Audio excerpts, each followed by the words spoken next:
Okay, we're going to start talking about chapter 3, which are the financial ratios. What financial ratios are, as the name suggests, they're ratios of one or more items from financial statements.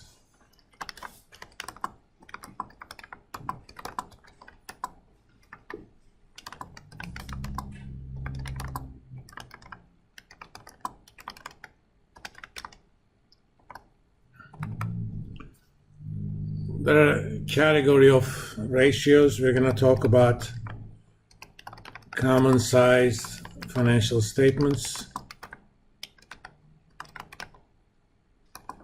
especially balance sheet and income statement.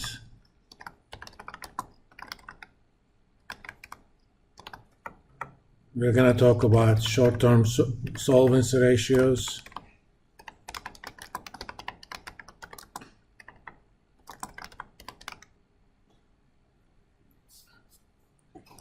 These are ratios that are of interest to short-term creditors. Obviously, we're going to have long-term solvency ratios.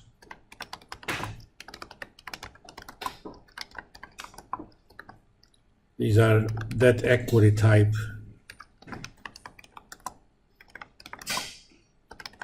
ratios of interest to long-term creditors.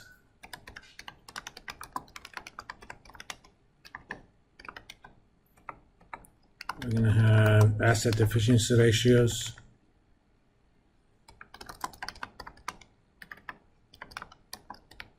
turnover type,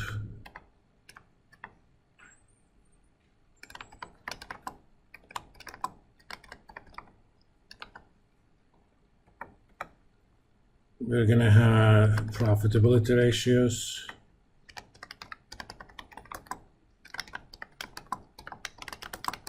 such as return on assets,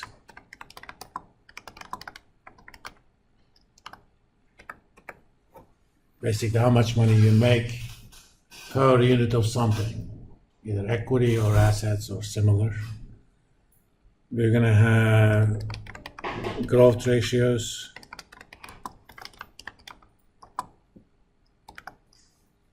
internal and sustainable,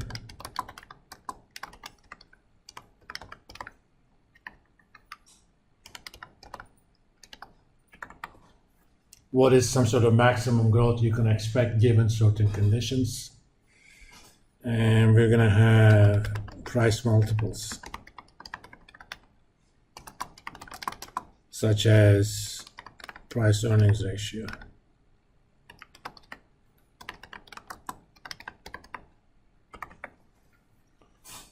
In all of financial ratios, we tell a story, okay? Just like any story, there is an intended audience. And when you tell a story, it should have a meaning. So if I have a ratio that is 2, what is that? Is that high? Is that low? What's a good number? So we should have those kinds of expectations. I mean, I can create any ratio I want, but it should be meaningful, it should be of interest to somebody, and it should be easily interpretable as well. Okay, for application, let's download some financial statements for certain firms, company filings. Let's see, I'm going to download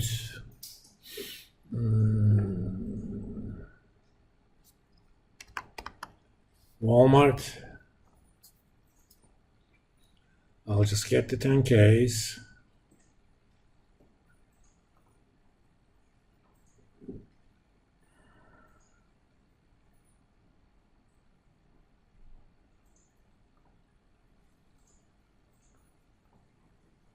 If you remember, we can actually get the Excel document that contains all the tables.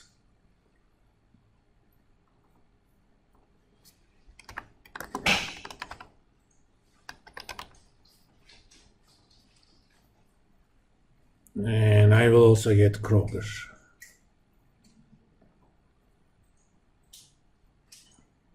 And in many cases,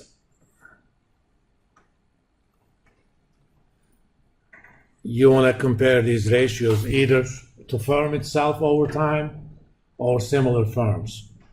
I mean, taking ratios of Walmart and comparing it to GM may or may not make sense depending upon the ratio. For example, if you're doing inventory turnovers, comparing inventory of Walmart to General Motors doesn't make any sense because Walmart is a retail company. Their inventory turns over very fast by the nature of the industry. GM, that's not the case.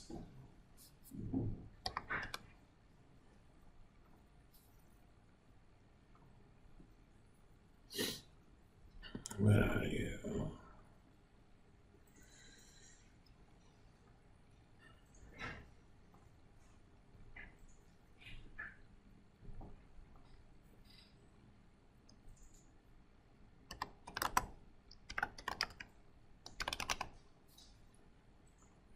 I'm going to post these on Blackboard, so if you want to work on them with me, you're more than welcome.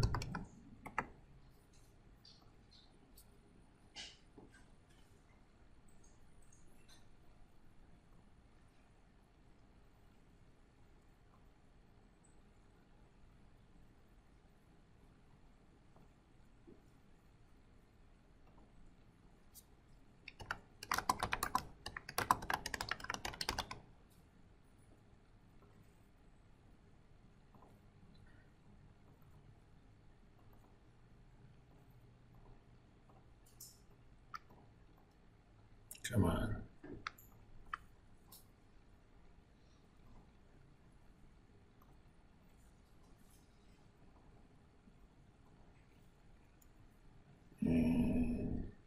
Let me open them myself.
Ready, guys?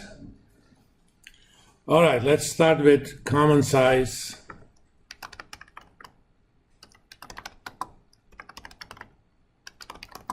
financial statements for common size balance sheet. We're going to divide each item by total assets and common size income statement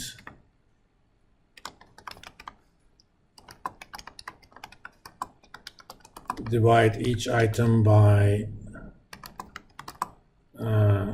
total sales or revenue.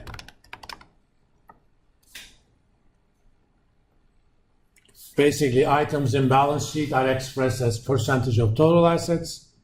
Items in income statement are expressed as percentage of revenue.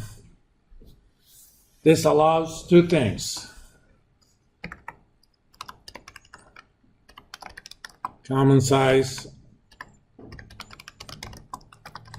financial statements allow comparison across firms. Obviously, Walmart and Kroger are not of the same size. They're pretty large companies, but Walmart is much bigger. So if I look at the total income of or gross profit of Walmart, I see that it's much bigger than Kroger. Now, is that big relative to its size or not? Comparison across firms and comparison or trends of the same firm over time.